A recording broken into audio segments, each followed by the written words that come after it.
a Western Massachusetts professor, in conjunction with the Kateri Institute, is on a mission to replace the bell that once rang out from the Catholic Cathedral in Nagasaki, Japan.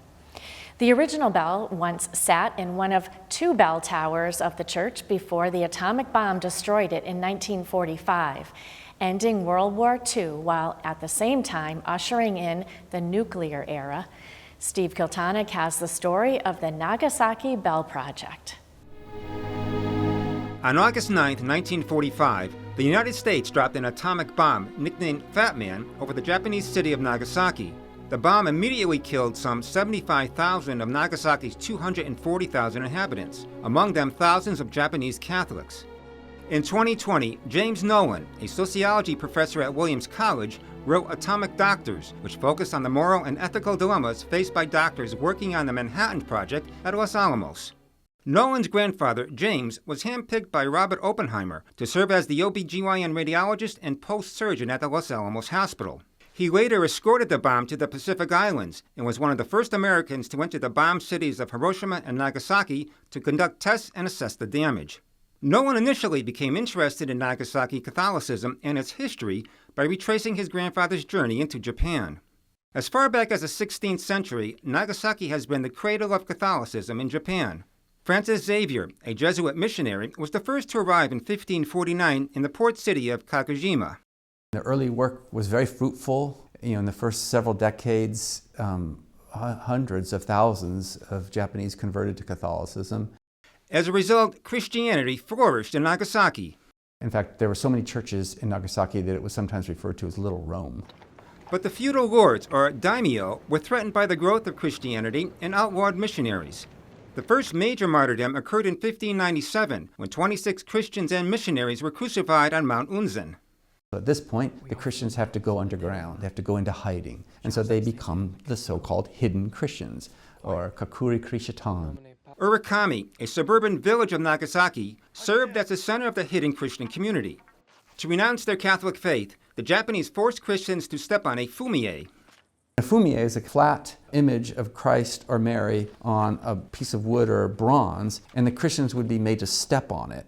And this is a way to kind of determine who were the Christians. If Christians refused to recant, they were tortured, then executed by various methods, such as burning, drowning, or exposure to the elements. For centuries, Japanese Christians had to carry on the faith without a priest and many of the Catholic sacraments.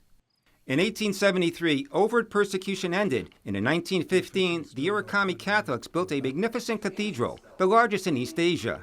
On August 9, 1945, 12,000 Catholics were living in Nagasaki. 8,500 of them were killed immediately, including a couple dozen parishioners and 2 priests who were in the cathedral hearing confessions at the time. Takashi Nagai, the head of radiology at a Nagasaki hospital, survived the blast but lost his wife Midori. A Catholic convert, Nagai gave the eulogy for the surviving Catholic community in Nagasaki.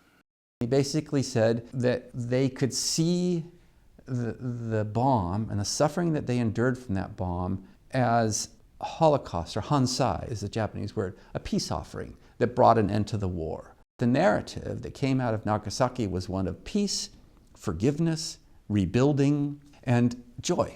They could actually rejoice in their suffering. Before the bomb, the Urakami Cathedral had twin Angelus bell towers. In the left one, the bell was destroyed, but the right was nearly intact. On Christmas Eve, 1945, Nagai and 4 friends dug up the surviving bell buried in the rubble. They hoist it up onto a tripod, and they ring out the Angelus. There was nothing to block the sound. There were no buildings, there was no noise, and it went far and wide. And it was a sound of great encouragement to the surviving Nagasaki Catholics. In 1959, the cathedral was rebuilt on its original site, but some ruins were left as a remembrance. The surviving bell was reinstalled in the right tower and still rings today. The tower on the left, for whatever reason, they never put a bell in it. In 2023, while traveling to Japan researching his second book on Nagasaki Catholics, Nolan spoke with a direct descendant of the Nagasaki hidden Christians who asked, "Wouldn't it be great if in that left tower that has remained empty to this day, some American Catholics gave us that bell back?" And I said, that's a wonderful idea. No one has since been on a crusade to restore the destroyed bell with American funding. For the past year, he's been traveling around the Springfield Diocese and beyond, giving talks at churches like St. Joseph's in Pittsfield, where the Knights of Columbus's Fourth Degree Assembly meeting was held. The money is being raised through the St. Kateri Institute, a Berkshire organization that helps folks engage in the Catholic intellectual tradition. There's a foundry in St. Louis that's going to do it. It's going to look much like the original. The dimensions are going to be the same. Bronze cast. It's even going to have some of the original Latin that was on the bell that was destroyed. The restored bell will have the image of the first Native American saint, Kateri Tekakwitha, for her connection to the Jesuits and Japanese Catholics. She's, first of all, a saint that's nearby here, right, in upstate New York. She was also reached by French Jesuits. She also is persecuted by her own people. In the same way that the Japanese Catholics were persecuted by their own people. Nolan says casting of the bell itself will cost $56,000. All transportation and installation costs will be absorbed as well, bringing the total to roughly $125,000. About $52,000 has been raised so far.